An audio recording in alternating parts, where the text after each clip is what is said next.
আমরা উপস্থিত হয়েছি বৌদ্ধ ধর্মাঙ্কুর হল কলকাতায়। এখানে স্বর্ণলতা সরকার ম্যাডামের পরিচালনায় একটি অসাধারণ সংস্কৃতির পরিবেশ এখানে অনুষ্ঠিত হচ্ছে। এখানে উনি বিভিন্ন রকম অনুষ্ঠান করেন, সংস্কৃতিমুখর একটা পরিবেশ তৈরি করেন। তার সারা পশ্চিমবঙ্গে বিভিন্ন শিল্পী কলাকুশলীদের সঙ্গে যোগাযোগ এবং তাদের একত্রিত করে সমন্বয় সাধন করেন। তার অদম্য প্রচেষ্টাকে তর্ণিশ জানাতে হয়। স্বর্ণলতা সরকারের সঙ্গে আপনি যোগাযোগ করতে পারেন যদি আপনার ইচ্ছে হয় যে আপনি কোথাও ভিডিও চ্যানেলের মধ্যে বা কোনো গানের চ্যানেলের মধ্যে ভিশন যদি আপনার অংশগ্রহণ করতে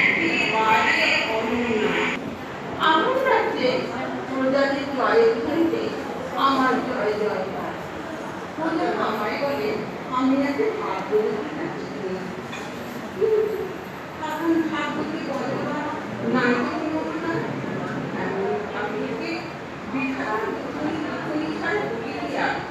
তাই ভাগ্যের ভাবে দ্বিতীয় পাণ্ডব শ্রেষ্ঠ ধনুর্বী হরধনু ভঙ্গ করে স্বয়ং বড় সভায় মাল্যদানে বধূরূপে মনে করেছিল দৃষ্টির মিলনে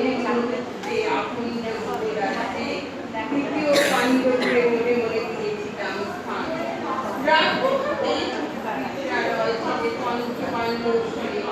অনেক আশা নিয়ে সকল নারীদের মতন লজ্জা রক্ষীর আমিও ভাগ্য নিয়ে তৃতীয় পাণ্ডবের ভাগ্য দাঁড়ালাম মাতা পূর্ণিদায় বহু বড় আনন্দে পঞ্চ পাণ্ডব